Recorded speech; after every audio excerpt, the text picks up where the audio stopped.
Oui, la cantique, pour cela, numéro 6. Mon sang soufflé sur la croix, l'agneau de Dieu, oh viens le louer avec mon gloire. L'agneau de Dieu,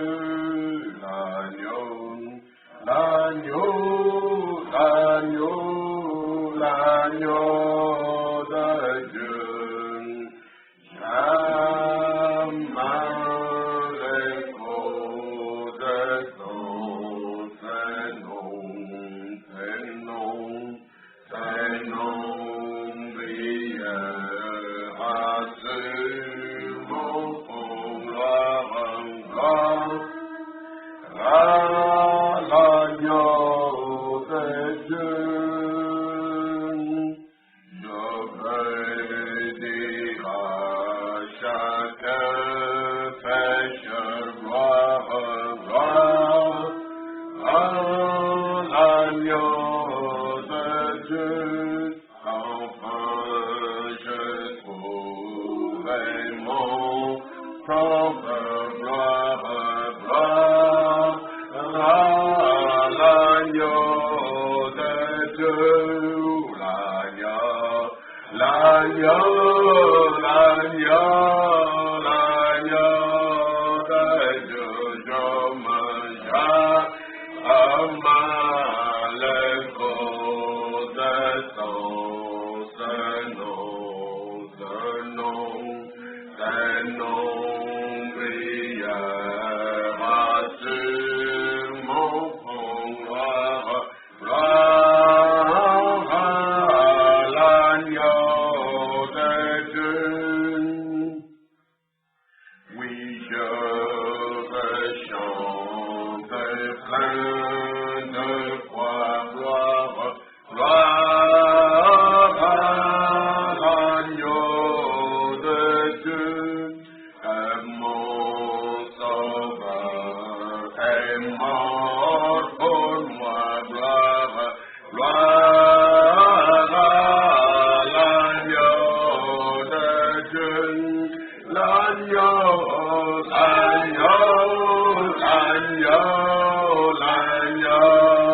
de Dieu, je me jamais l'écho de ce nom brillera sur mon front, gloire à l'agneau de Dieu. Du monde je fais l'abandon, gloire l'agneau de Dieu, de mes péchés je le pardonne, gloire l'agneau de Dieu,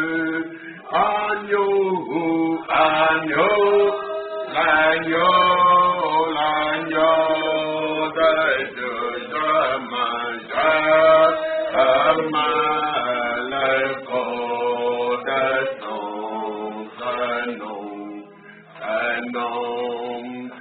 nom brillera sur mon front, gloire à l'agneau de Dieu. Parmi les sauvages, mon gloire,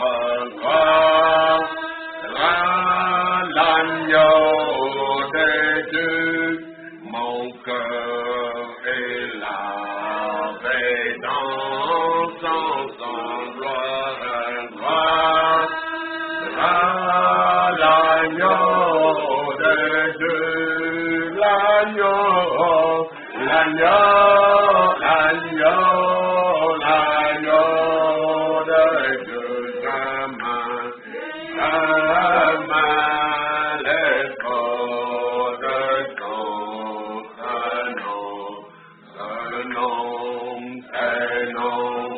Priez à cœur mon gloire,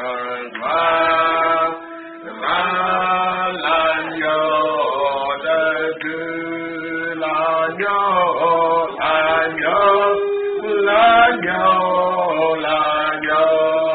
de Dieu, je mangerai les corps de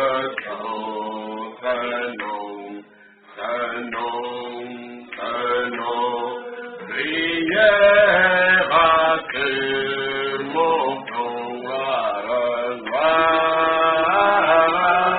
l'agneau de Dieu. Dieu Tout-Puissant, notre Père Céleste, Créateur des choses visibles et invisibles, toi par qui et pour qui toute chose existe.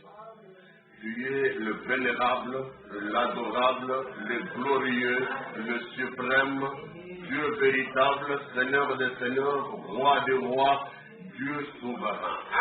Merci pour tout ce que tu as fait pour nous ce jour et cette semaine qui est voulue, et ton amour remplisse nos cœurs, et ta grâce nous soit encore favorable, chacun de nous pour sa part, chacun de nous en son domicile, chacun de nous dans sa famille, chacun de nous dans son lieu de travail, que la grâce de Dieu abonde encore à notre égard, pour savoir que Dieu est fidèle et que Jésus-Christ est le même hier, aujourd'hui et pour toujours, et que le Saint-Esprit qui a créé toutes choses au commencement, c'est le même Saint-Esprit qui opère jusqu'à présent. Il n'a changé d'aucune manière, mais il est le Dieu de vérité. Que l'honneur et les hommages te reviennent, venant de nos cœurs, notre reconnaissance, l'expression de notre humilité, devant ta toute grandeur. Tu es si grand que rien ne peut te résumer. Tu es si grand que rien ne peut te réduire. Tu es si puissant que rien ne peut te vaincre. Tu es si efficace que nous ne pouvons pas échouer dans ta présence. Avec toi, tout ira bien. Le succès est au rendez-vous, la réussite est garantie, la résurrection de mort viendra et aussi la guérison de malades est assurée. Les miracles sont encore d'actualité, les œuvres puissantes de Dieu peuvent encore se réaliser, car les hommes passent, mais ta parole demeure. Les hommes passent, mais ta puissance est la même. Puisses-tu susciter une foi suffisante dans le cœur de chacun de nous pour être un loyal serviteur après toi, une loyale servante en ta présence, et que chaque chrétien soit un chrétien du cœur, un chrétien restauré, un chrétien authentique qui puisse représenter Christ valablement où qu'il soit, quoi qu'il arrive. Au nom de Jésus-Christ, notre Dieu de vérité, nous te prions ici. Amen. Nous allons lire la méditation de ce jeudi 23 juillet 2020. C'est tiré dans la Sainte Bible de Dieu, comme toujours, notre livre absolu, la parole infaillible de Dieu. Luc chapitre 24, nous lisons Luc chapitre 24, voir le verset 36 jusqu'au verset 39. Luc 24, verset 36 à 39. Tandis qu'il parlait de la sorte, lui-même, c'est-à-dire Jésus-Christ qui était ressuscité, c'est de lui qu'il est parlé de lui-même, se présenta au milieu d'eux et leur dit, la paix soit avec vous. Saisis de frayeur et d'épouvante, ils croyaient voir un esprit. Mais il leur dit, pourquoi êtes-vous troublés? Et pourquoi pareille pensée se lève-t-elle dans vos cœurs? Voyez mes mains et mes pieds, c'est bien moi. Touchez-moi et voyez, un esprit n'a ni chair ni os, comme vous voyez que j'ai. Jean chapitre 3. Jean chapitre 3, nous lisons le verset 6 à 8. Ce qui est né de la chair est chair, et ce qui est né de l'esprit est esprit. Ne t'étonne pas que je t'ai dit, il faut que vous naissiez de nouveau. Le vent souffle où il veut, et tu en entends le bruit, mais tu ne sais d'où il vient, ni où il va. Il en est ainsi de tout homme qui est né de l'Esprit. Toujours dans Jean, chapitre 14, versets 8 à 12. Jean 14, verset 8 à 12. Philippe lui dit, Seigneur, montre-nous le Père, et cela nous suffit. Jésus lui dit, il y a si longtemps que je suis avec vous, et tu ne m'as pas connu, Philippe. Celui qui m'a vu a vu le Père. Comment dis-tu, montre-nous le Père? Ne crois-tu pas que je suis dans le Père et que le Père est à moi? Les paroles que je vous dis, je ne les dis pas de moi-même. Et le Père qui demeure en moi, c'est lui qui fait les œuvres. Croyez-moi, je suis dans le Père et le Père est à moi. Sinon, croyez du moins à cause de ses œuvres. En vérité, je vous le dis, celui qui croit en moi fera aussi les œuvres que je fais, et il en fera de plus grandes parce que je m'en vais au Père. À Dieu bénisse la lecture de sa sainte parole. Et veuillez vous asseoir.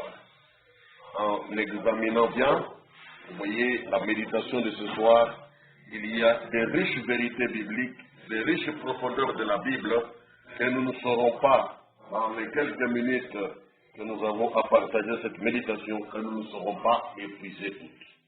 Il faut le connaître. Chaque verset biblique contient des profondeurs qui peuvent produire des milliers et des centaines de prédications, des dizaines, des vingtaines de prédications. Chaque verset de la Bible. Parce que quand vous l'examinez sous un angle, un mot va renvoyer à un autre, une pensée va renvoyer à une autre, une phrase fera appel à une autre, et vous pouvez vous retrouver dans toute la Bible pendant toute la journée sans jamais épuiser la richesse de Dieu, la bonté de Dieu, l'océan de ses révélations, l'océan de ses inspirations. Ce soir, il y a eu changement de sujet à 3 reprises encore. Donc Dieu seul, il sait ce qui est bon. Nous avons médité, j'ai médité depuis le matin sur un aspect des choses, et je pensais que c'était cela, et ça a été mis de côté. Ça pourra venir à une autre occasion. Et j'ai pris encore un deuxième aspect pendant des heures, et c'est encore mis de côté. Et alors finalement, c'est le dernier aspect qui revient, et notre pensée de méditation ce soir, notre frère William Branham n'est pas le Saint-Esprit. Et ceci est une suite, en quelque sorte, de l'exhortation que nous avons partagée hier, que nous avons échangée ensemble, quand nous avons été invités à croire, reconnaître, confirmer, conserver l'original du message divin venu ou venant par un seul homme prophète, par un seul homme messager de la part de Dieu. Nous sommes conviés à ne recevoir que ce message. Et pendant l'exhortation, vous vous souviendrez, il a été dit quelque part que vous connaissez cet homme-là pour notre temps. Et cet homme-là, c'est William Marion Branham. Alors aujourd'hui, contre toute attente, alors que nous avons dénoncé le comportement de Corée, Dathan et Abiram, les 3 rebelles qui sont mentionnés dans Nombre chapitre 16, dans l'histoire du peuple d'Israël, le peuple de Dieu, au désert, dans sa marche au désert, il y a eu des rebelles qui s'étaient révoltés contre l'ordre divin, contre le système d'un message qui devait être donné par un seul homme, un seul serviteur, que tous doivent écouter en matière de message pour l'âge, pour la période de temps ou pour l'assemblée locale. Frère William Branham n'est pas le Saint-Esprit. Ceci est dit parce qu'il y a justement des gens sur la terre, particulièrement dans le milieu où l'on parle du message de Dieu venu par le canal de l'homme de Dieu William Branham. Il y a des hommes et des femmes, des papas et des mamans, des pasteurs et des prédicateurs, des ministres et des diacres, des huissiers et des chantres qui croient, eux, que Frère Branham est le Saint-Esprit. Entre deux affirmations, l'une doit être vraie et l'autre doit être fausse. Frère William Marion Branham n'est pas le Saint-Esprit. Ça, c'est ce que lui-même déclare. C'est ce que lui-même nous enseigne. C'est ce que son message nous apprend. Et c'est ce que nous devons retenir. comme étant vérité originale. Mais il y a des gens qui sont contre cette vérité-là qu'enseigne notre bien-aimé et précieux frère William Branham, qui combattent ça tout en se réclamant de son message, tout en déclarant qu'ils sont croyants et prédicateurs du message de frère Branham. Mais ils combattent la vérité prêchée par William Branham. Et ça, nous ne pouvons pas tolérer, ni accepter, ni collaborer avec ces choses-là. J'aimerais vous lire une déclaration de frère Branham. Dans les sermons, Dieu est identifié par ses caractéristiques. Prêché le 11 mars 1964, paragraphe 159. C'est une vision. Maintenant, souvenez-vous. Je ne suis pas le Messie. Je ne suis pas le Messie. Mais il y a des gens essentiels qui disent et prêchent haut et fort avec un grand zèle et beaucoup d'amen et des alléluia. Il y a même des fanatiques qui se retournent par terre d'entendre dire que frère Branham est le Messie de notre temps. Ils disent ça, ils défendent ça au nom du message, mais assurez-vous, ce n'est pas notre message. C'est de la fausseté et du mensonge du diable. William Branham déclare ceci en se présentant lui-même à nous les croyants de son message. Je ne suis pas le Messie. J'ai dit que c'est dans Dieu est identifié par ses caractéristiques. Du 11 mars 1964, un court paragraphe, le paragraphe 159. Maintenant, souvenez-vous, ne l'oubliez pas, souvenez-vous, je ne suis pas le Messie. Je ne suis pas le Christ. Mais il est ici. Lui, le Christ là, est ici parmi nous. Mais lui, Branham là, que nous voyons avec nos yeux, que nous touchons avec nos mains, n'est pas le Messie, n'est pas le Christ, n'était pas le Saint-Esprit. Il dit, je ne suis pas le Messie, je ne suis pas le Christ, mais il est ici, et c'est ce que je cherche à vous faire voir. Il est ici et il tient sa parole. Donc, Christ était l'invisible qui s'était né parmi l'Église, parmi son peuple, mais frère Branham était l'homme visible, le serviteur, le prophète que Dieu a confirmé d'une façon particulière. Nous disons Amen. Voilà la distinction, la différence entre les deux. Et il nous faut vraiment retenir cela de manière durable et de façon définitive. Frère Branham, 1, n'est pas le Messie. 2, il n'est pas le Christ. 3, il n'est pas le Saint-Esprit. Si vous voulez vous certains veulent encore hésiter, savoir si frère Branham sera vraiment ce que nous sommes en train de dire, ne serait pas le Messie, ne serait pas le Christ, ne serait pas le Saint-Esprit. Je vais lire encore dans le sermon la guérison divine. Guérison divine, c'est le 19 février et 19 décembre 1954, le matin. Paragraphe 113 jusqu'au paragraphe 116. Et dans ce 14e chapitre de Saint Jean, quand vous lisez Saint Jean, dans le 14e chapitre de Saint Jean, il explique et dit, je vais chez mon Père. C'est le chapitre 14 que nous avons lu à la fin, dans la première méditation, première lecture. Il dit, je vais chez mon Père, car là, il y a plusieurs demeures. Je m'en vais vous préparer une place. Je reviendrai vous prendre un jour et je vous recueillerai auprès de moi, afin que là où je suis, vous y soyez aussi. C'est lui qui a dit ces choses dans Jean 14, c'est lui qui était le Messie, c'est lui qui était le Christ. C'est Jésus-Christ. Et il a dit qu'il s'en allait au Père, et il a promis de revenir. C'est lui-là qui a dit ça, ce n'est pas notre frère Branham. Notre frère Branham n'a pas promis d'aller chez le Père et de revenir. Frère Branham est venu naître dans notre temps ici. Il était né William Marion Branham, tel est le nom que sa famille lui avait donné, et auquel Dieu a donné une certaine importance à un moment au cours de ce ministère. William Branham était né du couple Charles Branham et Ella Branham.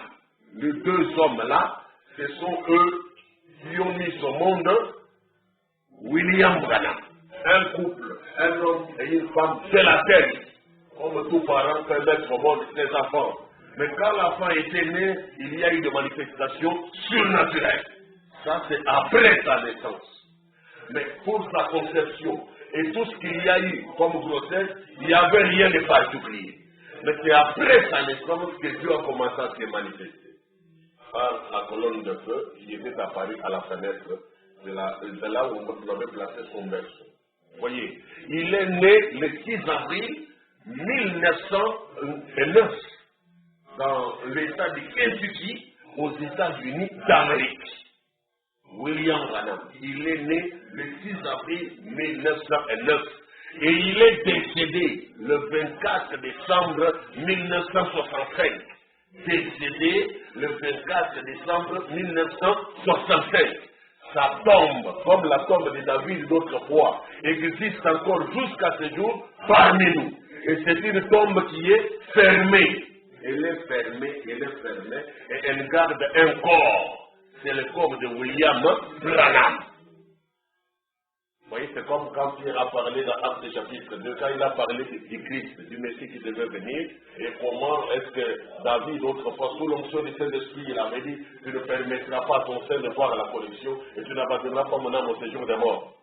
Et quand il a pris les paroles de David, d'autrefois dans les psaumes 7, Pierre a dit, mais le patriarche David, après avoir servi au dessein de Dieu, il était mort. Et sa tombe existe encore parmi nous. Vous souvenez ici, vous allez à une adresse dans le cimetière et vous allez trouver la tombe du patriarche David. Et qu'on peut dire que son corps, bien que lui avait dit, tu ne permettras pas que ton sein voie la corruption. Les paroles là qu'il avait dit ne concernaient pas lui, l'homme, David. Ce n'était pas son corps physique qui était concerné. Mais quand il était mort, son corps a été enterré et son corps a subi la corruption. Maintenant, les paroles qu'il avait dites concernaient qui? Ça ne concernait pas lui, David, l'homme physique né d'Isaïe et de sa mère, ou de la femme d'Isaïe. Mais les paroles là qui parlaient du corps qui n'allait pas subir la corruption concernaient le Messie qui devait venir des années plus tard. C'est ainsi qu'il faut discerner le message. Je prends parenthèse avant de continuer à lire la citation, parce que cette idée est venue. Lisons-les quand même de manière résumée. Ici, dans Actes des Apôtres au chapitre 2, verset 25. Car David dit de lui, c'est-à-dire David dit du Christ, du Messie là, donc nous parlons, qui est différent de Frère Branham. Je voyais constamment le Seigneur devant moi, parce qu'il est à ma droite, afin que je ne sois pas ébranlé. Aussi mon cœur est dans la joie, et ma langue dans l'allégresse. Et même ma chair reposera avec espérance. Car tu n'abandonneras pas mon âme dans les séjours des morts, et tu ne permettras pas que ton sein voie la corruption. Tu m'as fait connaître les sentiers de la vie. Tu me rempliras de joie par ta présence. Là, il a la fin des citations tirées du psaume 16e. Il continue le commentaire, lui Pierre. Verset 29. Oh mon frère, qu'il me soit permis de vous dire librement au sujet du patriarche David qu'il est mort et qu'il a été enseveli et que son sépulcre existe encore aujourd'hui parmi nous. Ce que l'on dit là de David, c'est aussi valable pour frère Branham. Il est mort le 24 décembre 1965 et sa tombe existe encore jusqu'aujourd'hui. Il y a des frères et des sœurs à travers le monde qui font même des pèlerinages à cette tombe-là chaque année qui passe ici. Donc c'est une réalité. Frère Branham est mort et son corps a connu la corruption. Son corps, son cadavre est dans cette tombe-là, enfermé là-bas. Un seul tombeau est vide, celui de Jésus-Christ. Quand lui, on l'avait mis dedans, on avait fermé, non pas avec des ciments, mais on avait mis une grosse pierre. Mais les anges, ils sont descendus du ciel, ils ont roulé la grosse pierre, ils ont ouvert les tombeaux, et Christ est sorti vivant. Son tombeau est vide. Il est le premier de ceux qui sont morts. Comme lui était ressuscité, alors ceux qui croient en lui peuvent espérer aussi dans la résurrection. Nous allons y arriver à un moment. Alors, verset 30. Comme il était prophète, lui David, et qu'il savait que Dieu lui avait promis avec serment de faire asseoir un de ses descendants sur son trône, c'est la résurrection du Christ qu'il avait prévu et annoncé en disant qu'il ne serait pas abandonné dans les séjours des morts et que sa chair ne verrait pas la corruption.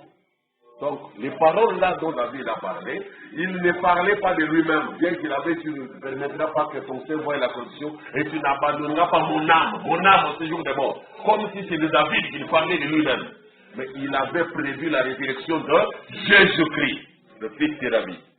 Et c'est verset 32. Et c'est ce Jésus que Dieu a ressuscité, nous en sommes tous témoins. Pour frère Branham, si quelqu'un se lève et dit non, frère Branham a été ressuscité des morts. Bon, qui sont témoins? Un fanatique peut se lever et raconter n'importe quoi. Mais ici, quand on a dit que Jésus-Christ était ressuscité des morts, plusieurs étaient témoins. Un événement réel, confirmé qu'il y a eu lieu sur cette terre des hommes. Gloire soit à Dieu.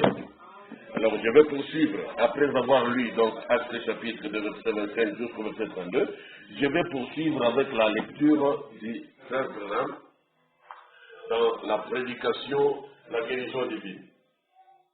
Je poursuis. Alors, il a dit, Thomas le regarda. Thomas le regarda, ou plutôt Philippe dit, Seigneur, montre-nous le Père. Qui est ce Père chez qui tu vas? Il a dit, eh bien, il y a si longtemps que je suis avec vous. Et tu ne me connais pas? Il a dit, quand vous me voyez, vous avez vu le Père. Le Père est à moi. Croyez que moi et le Père, nous sommes un. Ou bien croyez à moi à cause des œuvres même que le Père est à moi. Ce n'est pas moi qui fais les œuvres, c'est le Père qui est à moi qui fait les œuvres. Et il leur a même dit, les paroles que je vous dis, je ne les dis pas de moi-même. Autrement dit, Jésus-Christ en tant qu'homme, le Messie oint, quand il parlait, c'est l'Esprit du Père qui habitait en lui dans la plénitude, sans mesure, qui parlait. Et les hommes pouvaient entendre les paroles du Père par les lèvres de Jésus, le Fils de Dieu. C'est vrai. Il dit que les paroles que je vous dis, je ne les dis pas de moi-même. C'est vrai. Et il dit, je ne suis pas le Saint-Esprit. Ça, c'est Branham qui ajoute maintenant. Il nous parle aussi au paragraphe 116. C'est la prédication de la guérison de Dieu. Il a mis un terme à la citation directe qui citait les paroles de Frère Branham, le discours direct qu'il avait cité. Il a dit, quand vous me voyez, vous avez vu le Père est à moi, croyez que moi et le Père nous sommes un, ou bien croyez à moi à cause des œuvres même que le Père est à moi. Ce n'est pas moi qui fais les œuvres, mais c'est le Père qui est à moi qui fait les œuvres. Point, il a fermé les guillemets. Il continue au paragraphe 116. Je ne suis pas le Saint-Esprit. Il dit Amen. Frère Branham, votre prophète dit qu'il n'est pas lui, le Saint-Esprit. Lui, Frère Branham, n'est pas le Saint-Esprit. Ceux qui disent que Frère Branham est le Saint-Esprit, trompent, ils sont menteurs. Ils ne connaissent pas la vérité. Ils nient la vérité, si au moins ils peuvent l'entendre, je refuse de croire. Je ne suis pas le Saint-Esprit. Vous aussi, vous n'êtes pas le Saint-Esprit. Mais il y a quelque chose, Il n'est pas le Saint-Esprit. Mais ces messages qu'il prêche ne proviennent pas de lui. Frère Branham n'est pas le Saint-Esprit. Jésus-Christ aussi, physiquement parlant, quand vous prenez son corps physique, il n'était pas le Saint-Esprit. Le corps physique. Mais l'Esprit du Père était en lui, à l'intérieur de lui, sans mesure. Et l'Esprit du Père là, c'est ça le Saint-Esprit. L'Esprit de Dieu. Il n'est pas le Saint-Esprit, mais ce message qu'il prêche ne provient pas de lui. Comme il est écrit, les paroles que je vous dis, je ne vous les dis pas de moi-même. C'est le Saint-Esprit en lui. Est-ce vrai? Eh bien, un de ces jours, tout ce vieux corps qui est sien va tomber. Mais son Saint-Esprit et son esprit vont devenir un. Écoutez ce qu'il dit au sujet de Jésus-Christ. Il dit que Jésus-Christ, physiquement parlant, n'était pas le Saint-Esprit. Et quand nous avons lu dans Luc chapitre 24, après sa résurrection même, quand il est apparu au milieu des disciples, ils se sont mis à crier, effrayés, et la Bible dit ils pensaient voir un esprit. Luc 24, verset 36 à 39. Eux, ils pensaient voir un esprit avec leurs yeux. Mais Jésus leur dit, non, Pourquoi avez-vous de telles pensées qui s'élèvent dans vos cœurs? N'ayez pas peur, c'est bien moi, c'est bien moi. Regardez, un esprit n'a pas un corps de chair, un esprit n'a pas des os, comme vous voyez que moi j'en possède ici. C'est bien moi, voyez mes mains et voyez mes pieds. Un esprit n'a pas ce que moi je possède ici. Autrement dit, Jésus-Christ, en tant qu'homme, corps de chair, n'était pas le Saint-Esprit. Est-ce que chacun entend? Est-ce que tout le monde comprend? Jésus-Christ, en tant qu'homme, ayant un corps de chair, n'était pas le Saint-Esprit. En tant qu'homme, il est homme. Mais l'Esprit, le Saint-Esprit, habitait en lui, était à l'intérieur de lui. Et Jésus lui-même a dit, un esprit que vous pensez voir, dit à ses disciples, un esprit n'a pas un corps de chair, un esprit n'a pas des os. Comme vous voyez que moi j'en possède ici. Je bouge les pieds, je bouge les mains, vous voyez, regardez-moi. Donc, ne pensez pas à votre pensée, de penser voir un esprit, ça c'est une conception erronée, c'est une erreur, ce n'est pas vrai.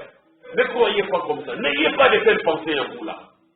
Donc, c'est ainsi qu'on va exhorter même les frères et sœurs qui s'égarent, commencent à penser que pourquoi va le mal de l'esprit. N'ayez pas de telles pensées. Jésus-Christ va vous dire, mais pourquoi de pareilles pensées s'élèvent-elles de votre cœur? Pourquoi vous acceptez que des pensées pareilles entrent à l'intérieur de vous? Rejetez cela. Refusez cela. Le Saint-Esprit, il est Dieu. Car, Jean chapitre 4, verset 23, Dieu est esprit. N'est-ce pas vrai? Jean chapitre 4, verset 23, Dieu est esprit. Et il faut que ceux qui l'adorent en esprit et en vérité. Dans 2 Corinthiens chapitre 3, verset 17, il est écrit que, or, le Seigneur, c'est l'esprit. Et là où il y a l'esprit du Seigneur, là aussi il y a la liberté. Le Seigneur, c'est quoi? C'est l'esprit. C'est pas le corps, c'est pas la chair, c'est l'esprit, le Seigneur. Et là où il y a l'esprit du Seigneur, là aussi il y a la liberté. C'est tout à fait vrai. Dieu, il est esprit et Dieu, il est saint. L'unique qui soit saint. Regardez dans Apocalypse chapitre 15, au sujet de ce Dieu qui est à la fois esprit et saint. Apocalypse 15, verset 4. Qui ne craindrait, Seigneur, et ne glorifierait ton nom? Ton nom, Seigneur. Car seul tu es saint. Dieu qui est esprit, Dieu est saint. Dieu qui est saint, Dieu est esprit. Dieu est donc le Saint-Esprit. Et le Saint-Esprit, c'est le Créateur. Ce n'est pas une imagination. Ce n'est pas une ombre qui circule. Ce n'est pas une certaine force que l'on envoie aux gens. Dieu, il a de la personnalité. Il est esprit et il est saint. L'Écriture dit là. Qui ne craindrait Seigneur et ne glorifierait ton nom? Car seul tu es saint. Et toutes les nations viendront et t'adoreront parce que ces jugements ont été manifestés. Nous voyons que Dieu seul est saint. Dieu seul est esprit. Dieu seul est saint. Dieu seul est esprit. Qui dit Amen? Nous disons Amen. Et il y a de la personnalité. Quand on dit esprit, c'est pas comme croire les témoins de Jéhovah, on c'est la force agissante. Une certaine puissance que Dieu donne aux gens, que Dieu distribue aux gens, mais ce n'est pas lui Dieu. Non, c'est Dieu lui-même. Pour la simple raison, quand nous prenons dans Romains chapitre 8, le verset 16 et le verset 26, vous verrez que le Saint-Esprit, c'est la personne de Dieu. Il a de la personnalité. Ce n'est pas juste une force là, une sorte d'onction que nous donnons aux gens, quelque chose que vous pouvez minimiser, reléguer au rang d'une chose et qu'il ne soit pas une personne. Dans Romains 8, au verset 16, l'Écriture dit, l'Esprit lui-même, quand on dit lui-même, ce n'est pas d'une chose qu'on peut dire lui-même. Ce n'est pas d'un objet qu'on peut dire lui-même. L'expression lui-même se réfère à une personne. Une personne est dotée de personnalité. Il a du caractère. Il a un comportement. Et le Saint-Esprit, c'est Dieu lui-même. Il est dit. Et l'Esprit lui-même, on dit lui-même justement parce que le Saint-Esprit est une personne. Pas la troisième personne comme croient les trinitaires, mais c'est la personne de Dieu. Une des manifestations, c'est Dieu lui-même. L'Esprit lui-même rend témoignage à notre esprit que nous sommes enfants de Dieu. L'Esprit lui-même, la personnalité du Saint-Esprit. Verset 26, c'est même aussi, l'Esprit nous aide dans notre faiblesse, car nous ne savons pas ce qu'il convient de demander dans nos prières. Mais l'Esprit lui-même, encore une fois, lui-même, intercède par des soupirs inexprimables. Lui-même, ça veut dire Dieu lui-même, en personne, lui-même, qui compatit, qui prend position pour nous, qui se rend de notre côté. Le même Dieu qui peut nous condamner, mais c'est le même Dieu qui fait volte-face, qui dit non. Tout le bas, tout qu'il n'est pas, tout qu'il n'est pas. Attends, on va reprocher. Attends, on va condamner. Après tout, on va aller dans la salle bango. Nazo ko se souvenir que bazar gande poussière.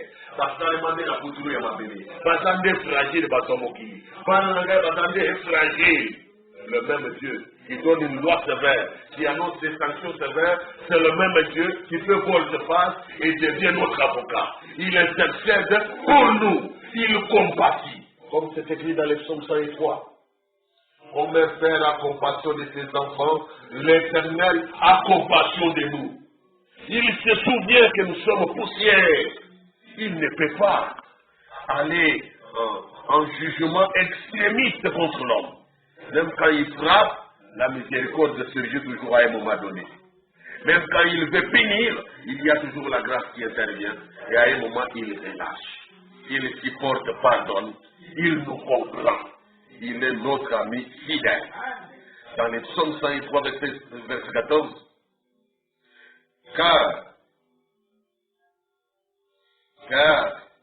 Verset 13 et 14. Comme un père a compassion de ses enfants, l'Éternel a compassion de ceux qui le craignent. Car il sait de quoi nous sommes formés. Et il se souvient que nous sommes poussière. L'homme, ses jours sont comme l'herbe. Voilà, c'est cela. Donc Dieu sait que nous sommes poussière, notre séjour sur la terre est limité. Il ne peut pas faire de l'acharnement à l'extrême. Faire de la cruauté contre l'homme. Dieu ne peut pas faire ça. C'est vrai. Dans Job 14, il dit, verset 4 et 5, comment d'un être souillé sortira-t-il un homme pur? Il n'en peut sortir aucun. Si ces jours sont comptés, si tu as compté ces mois, si tu en as marqué le terme qu'il ne saurait franchir, verset 6, détourne de lui les regards et donne-lui du relâche. Alléluia. Dieu, il sait que nos jours sont comptés sur la terre, tout est fixé. Mais si il doit s'acharner à nous détruire, il sait que notre vie va finir un jour. Alors il dit non, même si tu peux frapper, tu es juste. Même si tu peux punir, c'est vrai, tu es un père. Mais écoute, les jours sur la terre sont limités. Même si tu ne frappes pas, il va finir par mourir. Même si tu n'as pas une maladie sévère, il va finir par mourir d'une manière ou d'une autre. Parce que tu as déjà fixé ces jours sur la terre. Il ne faut pas utiliser un tel châtiment comme étant un moyen d'acharnement. Tu peux relâcher. Il dit, verset 6, détourne-lui les regards et donne-lui du relâche, pour qu'il ait au moins la joie du mercenaire à la fin de sa journée. Amen, amen. C'est vrai. Donc, même quand Dieu frappe, il se souvient de quoi nous sommes constitués. Même quand Dieu punit, il se souvient. Non, sa grâce intervient. C'est pour ça que la Bible dit, sa miséricorde triomphe du jugement. Même quand il juge, ce n'est pas tellement la colère qui va triompher. Ce n'est pas tellement le désir extrême de n'avoir que la sainteté sur sainteté en totalité. Mais c'est sa miséricorde. Je me souviens qu'un l'homme, il voit l'iniquité comme l'eau, il est né d'une femme, et d'un être souillé, comment peut-on obtenir un être pur et saint? Il n'est pas associé au cas. Jésus-Christ seul était le saint. Dieu seul est le saint. Nous sommes des pécheurs par naissance. Nous sommes des égarés. Nos corps sont corruptibles. Amen, amen. Ceci est vrai. Écoutez alors. Le frère Branham était né d'un parent, d'un père et d'une mère, donc son corps charnel, son corps physique est un corps corruptible. Alors, il dit ceci, quand il parle au Dieu de Jésus-Christ. Il n'est pas le Saint-Esprit, mais ce message qu'il prêche ne provient pas de lui. Oui, c'est-à-dire les paroles que je vous dis, je ne les dis pas de moi-même, mais c'est le Père qui est à moi qui fait les œuvres. C'est le Saint-Esprit en lui. Est-ce vrai? Eh bien, un de ces jours, tout ce vieux corps qui est sien va tomber, mais son Saint-Esprit et son esprit vont devenir un. C'est même que ce Saint-Esprit a ressuscité Jésus de la tombe, il relèvera aussi son corps dans la résurrection. Vous voyez? Alors voilà l'espérance que nous avons aujourd'hui. Même si Frère Branham est mort et que sa tombe existe parmi nous jusqu'aujourd'hui, il avait comme nous l'espérance de la résurrection. Parce qu'il est écrit dans la Bible de Dieu, dans Romains chapitre 8 au verset 11, que si l'esprit de celui qui a ressuscité Jésus d'entre les morts habite en vous, bien que votre corps soit mortel et tout cela, celui qui a ressuscité Jésus d'entre les morts rendra aussi la vie à vos corps mortels. Il le fera. Ça, c'est l'espérance de la résurrection et la puissance de la résurrection qui est dans le Saint-Esprit. Romains 8, verset 11.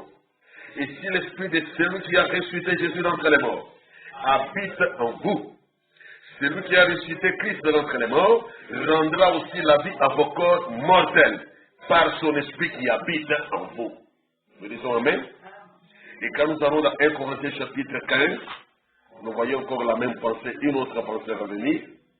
Il est dit, verset 20 à 23, mais maintenant Christ est ressuscité des morts et il est le prémices de ceux qui sont morts. Car puisque la mort est venue par un homme, c'est aussi par un homme qu'est venue la résurrection des morts. Et comme tous meurent en Adam, de même aussi tous revivront en Christ. Mais chacun en son rang. Christ comme prémisse, puis ceux qui appartiennent à Christ lors de son avènement. Voilà. Le Branham appartient à Christ, c'est un chrétien confirmé, puissamment confirmé en parole et en acte, en œuvre, en miracle. Dieu l'a puissamment confirmé. C'est un prophète puissamment confirmé, exceptionnellement promis, nous le savons, mais il avait un corps de chair, il n'était qu'un homme comme vous et moi. Il n'est pas le Saint-Esprit. Il n'a jamais été et il ne le sera jamais. Mais pour Jésus-Christ, quand Frère Branham parle maintenant de Jésus-Christ, voilà la nuance qu'il ressort dans son paragraphe que nous avons lu sur le paragraphe 116. Je vais lire ce paragraphe en anglais.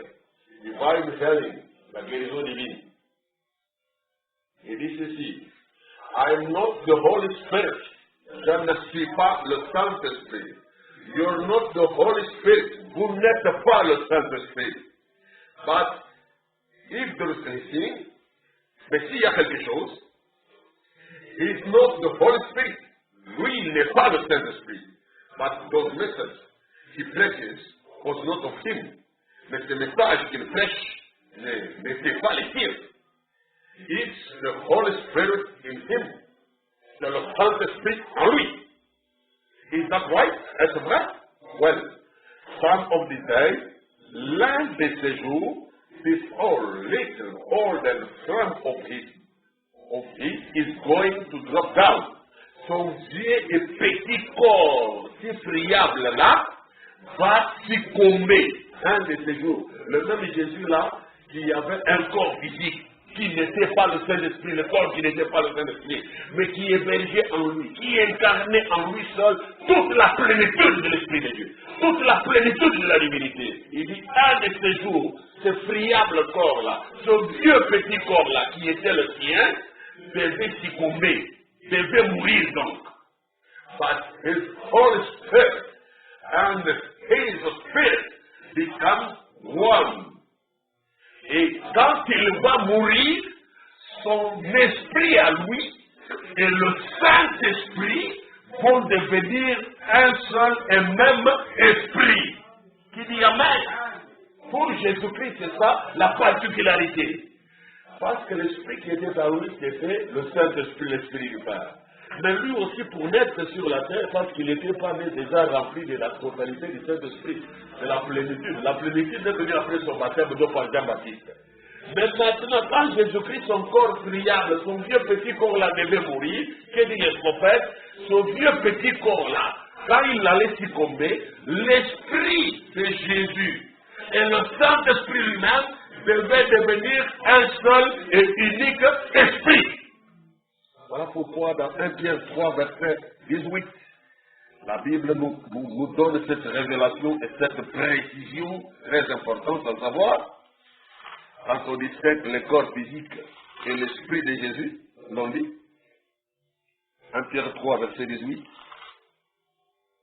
Christ aussi a souffert une fois pour le péché, lui juste pour des injustes, afin de nous amener à Dieu.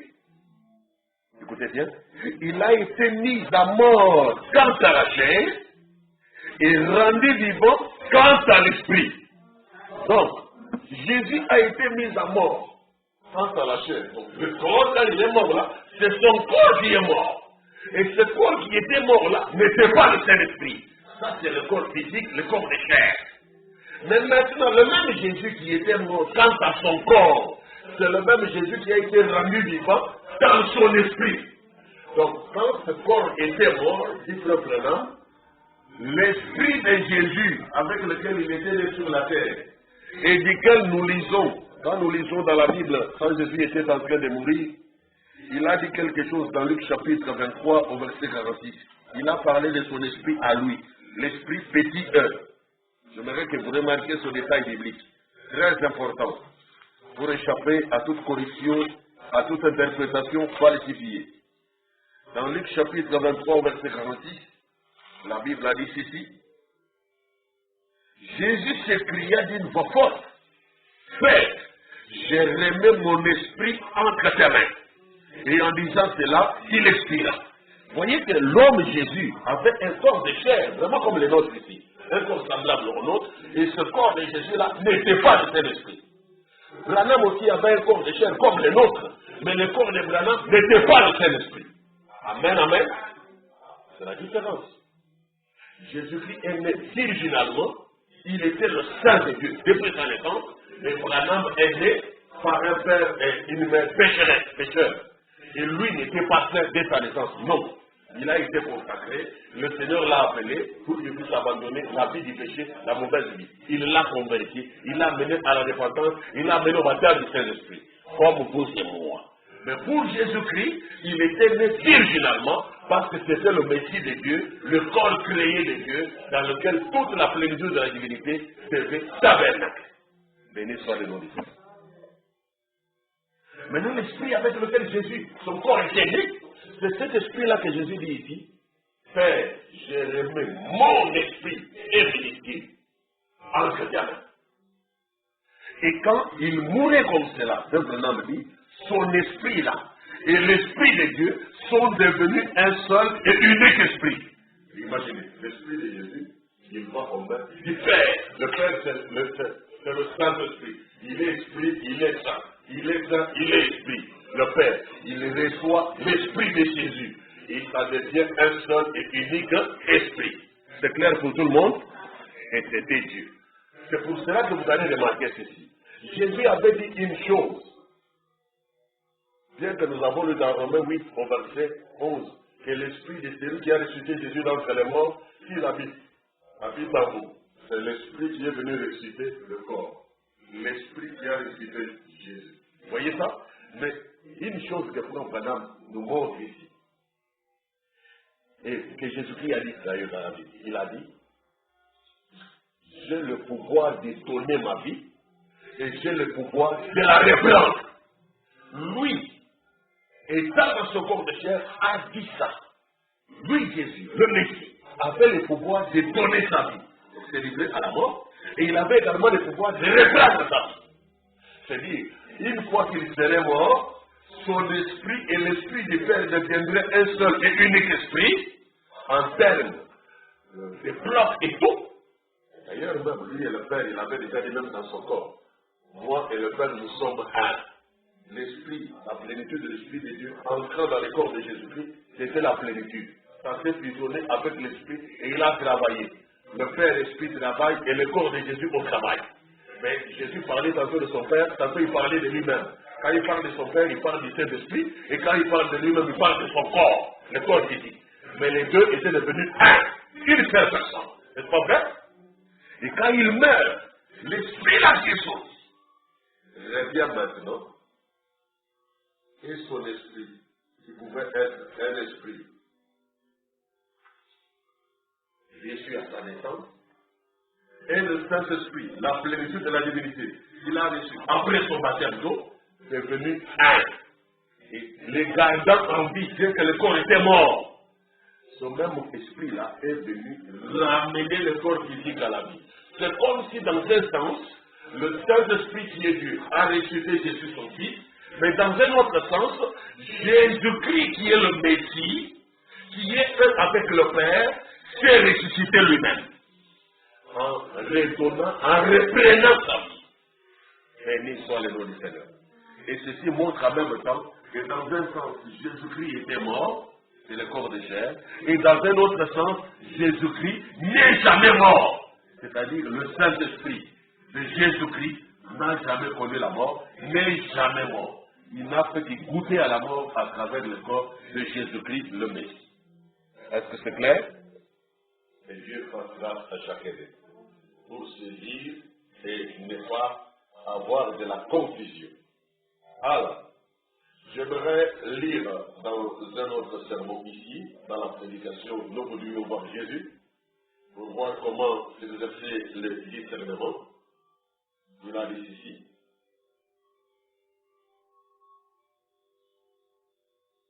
Nous voudrions voir Jésus prêcher le 4 juillet 1962, paragraphe 214 et 215. Je ne vous connais pas, messieurs, là dans le discernement. Nous sommes inconnus, l'un et l'autre. Mais vous êtes présents. Vous êtes présents que quelque chose, vous êtes plus conscient que quelque chose est en train de se produire. Maintenant, cet homme ne peut pas cacher sa vie. Il est malade. Pour ce qui est de le guérir, je n'en suis pas capable. Je n'ai aucun moyen de guérir. Aucun moyen de le guérir. Cet homme a été chez un médecin. Il a passé un examen. Évidemment, une opération l'attend. C'est juste. Si ce frère, messieurs, levez la main. Croyez-vous, je vous dirai, vous avez deviné cela simplement. Je ne l'ai pas deviné. Observez encore. Regardez ici, messieurs. C'est exactement comme lorsque notre Seigneur s'adressait à une femme. C'est son esprit. Je ne suis pas lui. Lui n'était pas notre Seigneur. Il n'était pas le Saint-Esprit du Seigneur, mais lui était Frère Branham. Il dit, mais c'est exactement comme lorsque notre Seigneur s'adressait à une femme. C'est son esprit. Je ne suis pas lui. Je suis un homme comme vous, mais c'est son esprit qui parle par moi. Tout ce qu'il vous a dit était vrai. Tout. Oui. Voici la chose qui revient de nouveau. Oui, oui. Et il est prêt maintenant même à passer par une opération. Et c'est dû à une affection de la vessie et une prostatite. C'est ainsi dit le Saint-Esprit. C'est juste. Levez la main si c'est vrai. Croyez-vous maintenant que vous êtes dans sa présence? Très bien. Partez, croyez et vous serez guéris. Amen. Croyez-vous? Eh bien, c'est vraiment simple de voir Christ agir dans la simplicité. Écoutez encore les témoignages de Christ. Les témoignages de Jésus-Christ, prêché le 29 août 1963. Paragraphe 48. Revenons bien compte ici. Eh bien, il y a beaucoup de superstitions et de choses, et de petites actions psychiques et tout, qui n'ont aucun fondement. Ceci est scripturaire. Ce que nous faisons, c'est biblique. Mon cher ami, sur base de la parole de Dieu, Jésus-Christ est le même hier, aujourd'hui et éternellement. Ne comparez pas ça à la magie. Ne comparez pas ça au fétichisme. Ne comparez pas ça à l'occultisme. Ne comparez pas à l'hypnose. L'hypnotisation ou des choses comme ça. Ici, ce que nous faisons, c'est biblique. Nous sommes appuyés sur les promesses de Dieu, sur les principes de la Bible. Il dit, Jésus-Christ est le même hier, aujourd'hui et éternellement. Voyez-vous? Très bien. Très bien.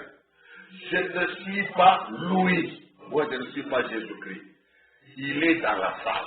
Il est dans la salle. Pas physiquement, bien sûr, mais son esprit. Il est dans la salle. Il est dans chaque individu ici. Donc, si Frère Branham c'est le Saint-Esprit, c'est qu'alors, ce que chacun de nous doit recevoir quand nous parlons du baptême du Saint-Esprit, c'est Frère Branham que nous devons recevoir. Non, c'est pas comme ça. Ce n'est pas l'esprit de Branham que nous recevons. Ce n'est pas non plus le corps de Branham que nous devons recevoir. Il dit que lui, Branham n'est pas Jésus-Christ dans le nom hier aujourd'hui éternellement. Il est dans la salle. Et il est dans chaque individu ici. Le baptême du Saint-Esprit, c'est Jésus-Christ sous forme d'esprit dans les gens. Combien ont vu cette photo-là dans son livre? Faites voir les mains. Et il y a là une photo de l'ange du Seigneur. Maintenant, eh bien, il me faudra vous raconter l'histoire ce soir et peut-être apporter quelques-unes des photos. À mon avis, c'est la même colonne de feu qui conduit les enfants d'Israël de l'Égypte à Canaan. Jésus-Christ est le même hier, aujourd'hui, éternellement. À la fois Père, à la fois Fils et Saint-Esprit. Les trois manifestations. Il est bien le même. Dieu n'est pas trois personnes. C'est une règle à trois pieds que vous étendez. Le même Dieu, le Père a été rendu manifeste dans la chair et maintenant dans le Saint-Esprit. C'est la raison pour laquelle le baptême se fait au nom du Père, du Fils et du Saint-Esprit. Vous voyez, la Trinité, pas trois dieux, mais trois personnes en un seul Dieu. Oh non, quoi? Non, une seule personne dans trois dispensations. Voilà, il a mal exprimé, il a dit trois personnes dans un seul Dieu. Il dit, oh non, pas ça, pas trois dieux. Mais une seule personne dans trois dispensations. Qui dit Amen? Nous sommes d'accord? C'est toujours la vérité. Toujours la vérité. Je termine ici la conférence avec Dieu. Prêcher le 20 décembre 1959, paragraphe 81. Conférence avec Dieu. Nous sommes inconnus l'un à l'autre. Jeune dame, croyez-vous que Christ nous connaît tous ceux? Ici, c'est comme la femme au puits avec notre Sauveur. Vous n'êtes pas cette femme-là. Et moi non plus, je ne suis pas lui. Je ne suis pas le Christ. Je ne suis pas Jésus-Christ là, le même hier, aujourd'hui, éternellement. Je ne suis pas le Messie, je ne suis pas le Christ, je ne suis pas le Saint-Esprit. Est-ce que c'est clair? Tout ça, le frère Branham le dit précisément. Il n'est pas le Messie, il n'est pas le Christ, il n'est pas le Saint-Esprit. Il n'est pas Jésus-Christ qui est le même hier, aujourd'hui, éternellement. Il n'est pas tout cela. Jésus-Christ, c'est Jésus-Christ, notre Seigneur. Mais son esprit vit éternellement. Enfin, cette jeune femme qui tient ici, qui se tient ici, si vous pouviez voir cela entre elle et moi, oh, cette lumière de l'ange se tient ici. Mais juste au-delà de cela, il y a une ombre. Cette ombre, c'est la mort, les ténèbres. C'est un cancer. Et ce cancer se situe au niveau du rectum. Vous non plus, vous n'êtes pas de cette contraire. Vous venez du Kentucky et de la Grange, dans le Kentucky.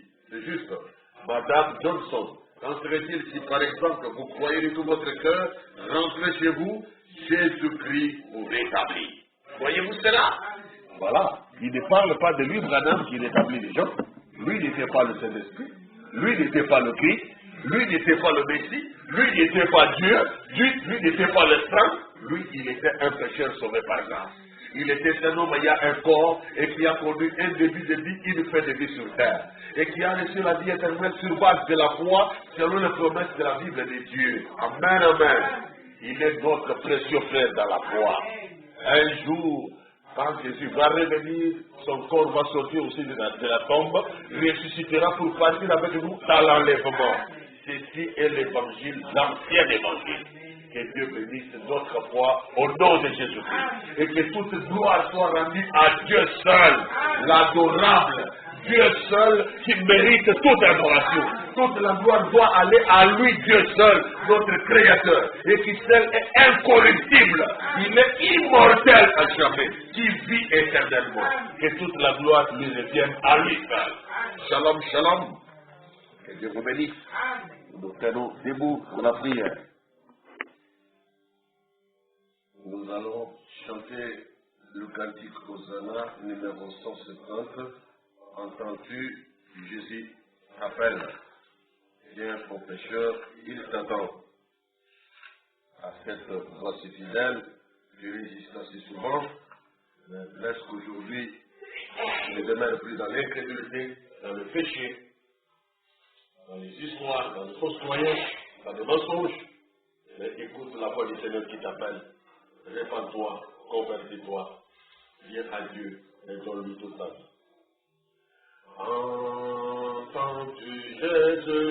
seul. Viens, ô pécheur, il t'attend.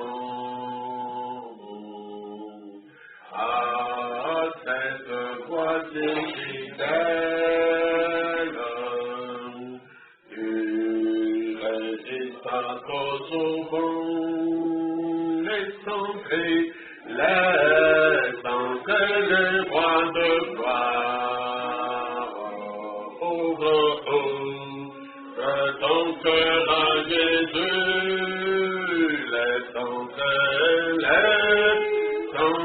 les rois de gloire. Oh, ah, c'est toi, mais tardez plus, laisse entrer les rois de gloire. Ouvre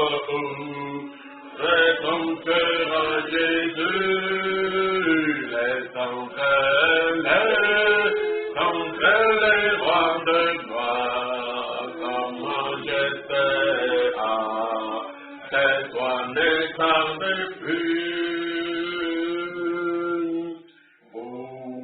Le péché pour le monde, tu trouves place dans ton cœur.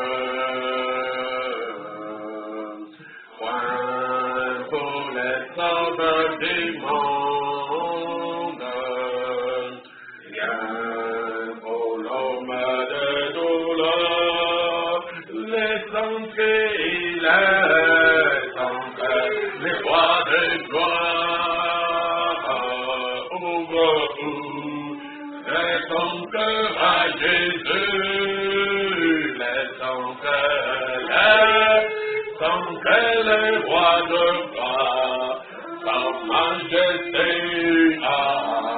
c'est toi, ne tarde plus. Laisse entrer les rois de gloire. Ouvre ton cœur à Jésus, laisse entrer les rois de gloire. Sa majesté, c'est toi, ne tarde plus. Jésus frappe, il frappe encore. Oh, bras ton libérateur. Et pour toi, lui l'honneur. Si véritable bonheur, laisse entrer les rois des gloires. Ouvre ton cœur à Jésus, laisse entrer les rois de gloire. Il est la même main, c'est toi, ne tarde plus. Laisse entrer les rois de gloire. Ouvre ton cœur à Jésus, laisse entrer les rois de gloire. Oh, alléluia, c'est toi, ne tarde plus. Aujourd'hui, c'est jour de grâce. Ne porte pas sur la main. Pendant que ton sauveur passe, c'est ta présence en main. Laisse entrer les rois de gloire. Ouvre ton cœur à Jésus, laisse entrer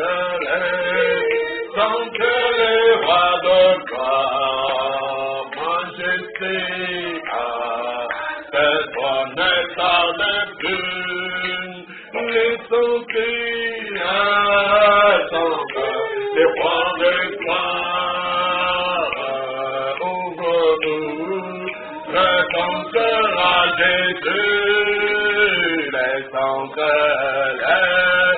sans qu'elle les voie pas.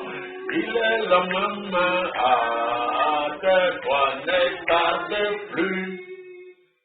Ce qui est né de la chair est chair. Ce qui est né d'homme est homme. Ce qui est né de Dieu est Dieu. Ce qui est né de l'esprit est esprit. Ce qui est né de la chair est chair. Nous devons naître de nouveau, car notre première naissance était un échec dans le péché. Jésus-Christ, lui, n'était pas né dans le péché. Il était né saint. Parole faite chair. Très différent de nous. Mais il nous invite à la repentance. Il nous invite à la conversion à Dieu. Il nous invite au changement total de notre vie. À nous dépouiller du vieil homme pour revêtir l'homme nouveau.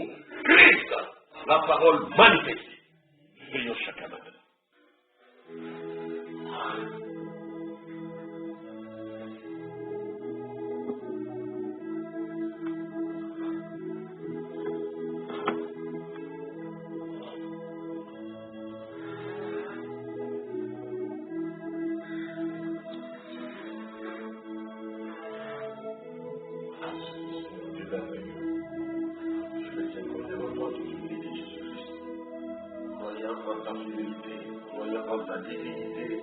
Croyant en ton immutabilité, Jésus-Christ, Dieu Tout-Puissant, toi la vie éternelle,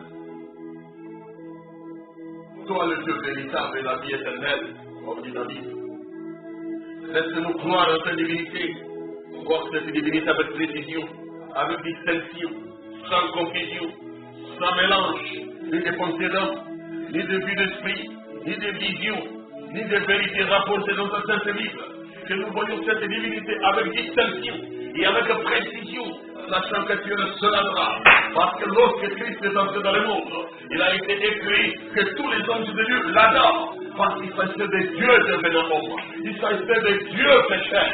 Il s'agissait d'un Dieu exclusif, le Dieu unique, l'empreinte de la personne de Dieu, l'empreinte de la divinité sur la terre, l'empreinte de Dieu lui-même, la personne de Dieu sur la terre. Oh Jésus-Christ, laisse-nous marcher dans les voies que tu as tracées, nous accrocher aux révélations authentiques qui sont scripturaires, qui sont bibliques, qui sont éprouvées, qui sont indiscutables, les véritables paroles du Seigneur, que nous devons garder, qui sont dignes de confiance, qui sont authentiques, qui ne peuvent jamais faillir, ni jamais changer de version, ni changer de tournure, ni changer de forme, ni changer de contenu. C'est la parole de vie, la puissance de vie. Ça y est, là-dedans, Seigneur, que tu nous sois bénis à jamais, que la gloire te soit rendue, toi le seul vénérable, toi le seul adorable, toi le Dieu qui mérite la mieux, qui mérite nos louanges, qui mérite nos acclamations, qui mérite notre service, qui mérite notre soumission, qui mérite notre attachement, qui mérite notre reconnaissance. Dieu de vérité, tu es sans pareil, tu es incomparable, l'unique créateur, l'unique libérateur, l'unique sauveur, l'unique secours, qui nous marche avec dans les fêtes, puissance de guérison, puissance de salut, puissance de délivrance, puissance de pardon. C'est le toi qui a tout cela, la résurrection et la vie éternelle. C'est par ta grâce, par ton bon vouloir, que nous pouvons y accéder, que nous pouvons le recevoir. Qui d'autre peut nous aider, qui d'autre peut nous délivrer, qui d'autre peut nous pardonner, à part toi, Seigneur, qui seul peut justifier, qui seul peut changer, qui seul peut élever les amener les énerves vers la lumière, les amener vers la bassesse, vers l'élévation, les amener dans la poussière, vers les trônes de gloire, parce que tu es Dieu qui change les situations, tu es Dieu qui écoute nos prières, qui entend les cris des misérables, qui entend les cris des nécessiteux, ceux qui cherchent ta face, avec persévérance, avec un cœur sincère, dévoué Seigneur, sans passion charnelle, sans compatissement mondaine, sans amour du monde, sans amour du péché,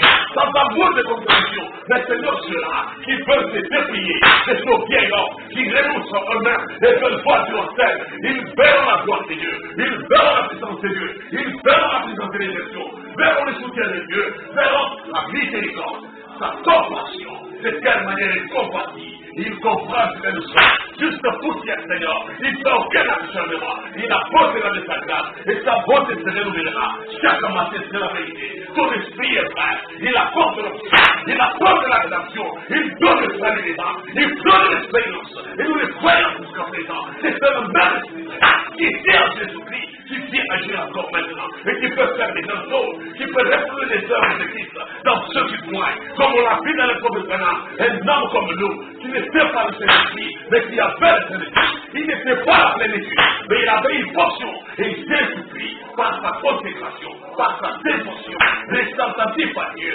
voulant faire ce que le Père voulait. À ce moment-là, toi tu l'as utilisé, et tu as produit des merveilles, et tu as accompli des miracles, tu as confirmé exceptionnellement, tu as confirmé les œuvres, tu as confirmé les miracles, tu as confirmé les paroles, tu as confirmé le message du point de vue surnaturel. Et rien n'est à discuter, plus rien à douter, Seigneur. Nous avons le devoir de croire, et reconnaître que tes voix, reconnaître que tes décisions, nous s'attachent à son message, et le prêcher fidèlement, sans mélange, ni déviance, ni déformation, ni égarement, ni aucune confusion. Ô Père, c'est par ta grâce que tout cela est possible. Lorsque toi tu nous tiens, l'ennemi ne peut rien faire. Lorsque toi tu tiens tes enfants, l'ennemi ne peut pas nuire. Il ne peut rien faire, parce que tu leur as donné la puissance, et le pouvoir de la destruction, et toute la puissance de l'ennemi. Et tu as promis que l'ennemi peut nous nuire. Nous voulons croire dans la parole, et croire à cette parole, nous accrocher à la promesse, croire à cette promesse, pour la voir magnifiée.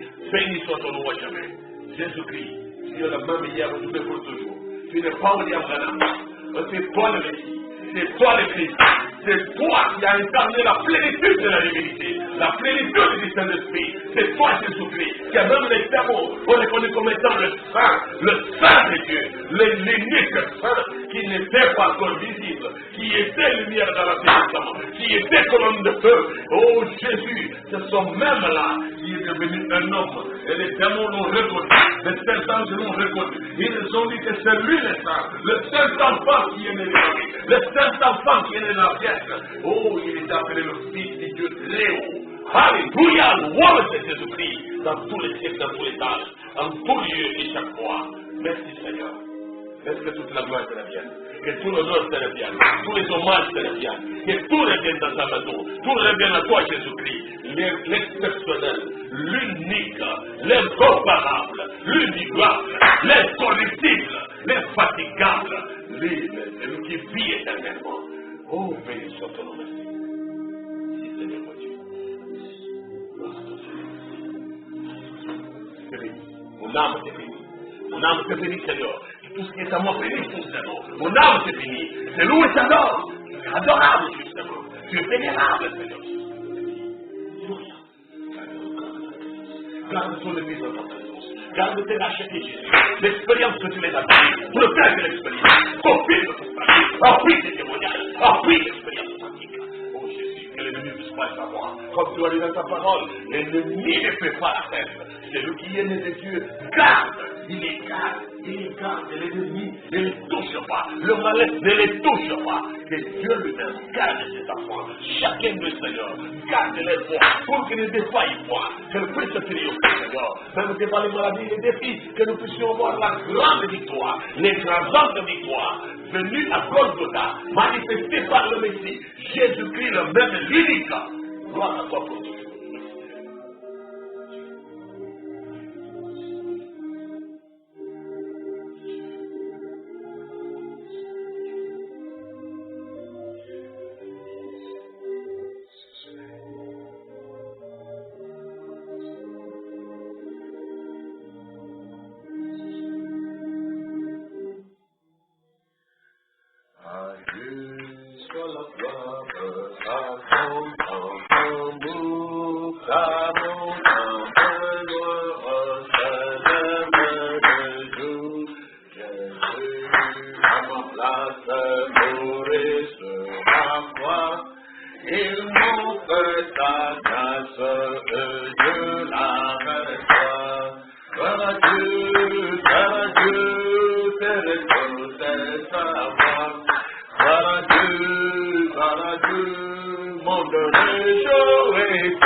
la taille, remplie d'entraide, qu'importe qu'on voie ton notre bonheur,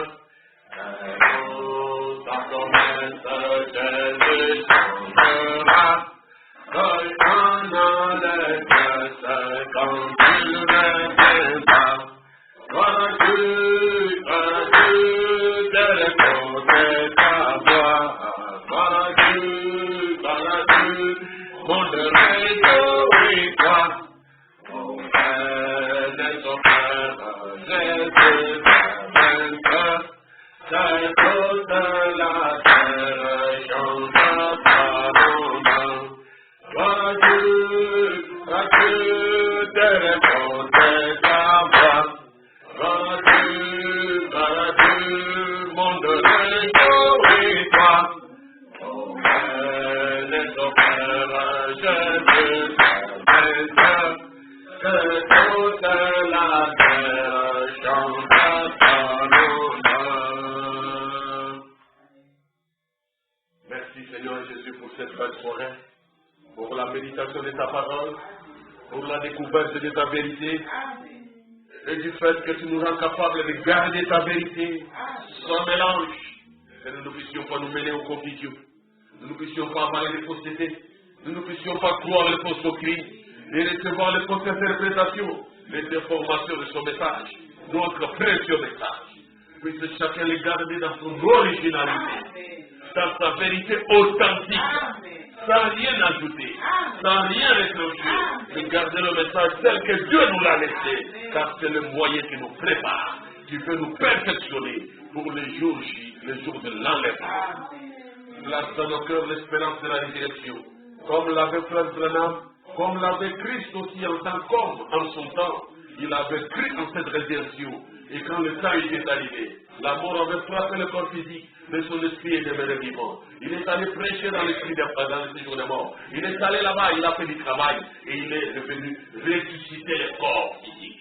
Il a ramené à la vie, et il est le premier de ceux qui sont décédés. Oh Jésus, merci pour cette belle espérance de la résurrection. Laisse-nous croire en ta promesse. Laisse-nous nous détourner de toute forme d'idolâtrie, de fausses théories, de mensonges prêchés dans les assemblées du message. Toutes ces histoires qui suivent les hommes, les égarent de la face de Dieu et placent à nous la permission. Oh Père, nous voulons que tu nous gardes chaque jour dans ta précieuse vérité. Tu as dit que celui qui est né de Dieu, le malin ne les touche pas. Que toi, Jésus, tu les gardes. Toi, Jésus, tu les protèges. Qu'il en soit ici, Seigneur. Je te prie que Dieu, tu gardes la foi de chacun de tes enfants. Que tu protèges les expériences authentiques du salut que tu as donné à tes enfants. Que ce soit l'expérience de repentance, l'expérience de délivrance, l'expérience du pardon de Dieu, l'expérience de la sanctification, l'expérience du baptême du Saint-Esprit, l'expérience de la justification, de la nouvelle naissance, toutes celles que toi tu donnes, les surnaturels, protège-les toi-même. Puisses-tu donner de ton appui, de ton soutien, Seigneur, afin que l'ennemi ne vienne pas salir ses élus, ne vienne pas salir ton église, ne vienne pas fuyer tes sang, mais que nous soyons sous les drapeaux de Jésus-Christ, sous cette robe de la sainteté de Jésus-Christ, et saint par ta grâce. Sauvé par ta grâce, justifié par ta grâce, pardonné par ta grâce, guéri par ta grâce, transformé par ta grâce, qu'il en soit ici chaque jour. Au nom de Jésus-Christ, je t'offre ici cette prière pour l'Église de Dieu dans le monde entier pour ta gloire. Amen. Veuillez vous asseoir et que Dieu vous bénisse richement.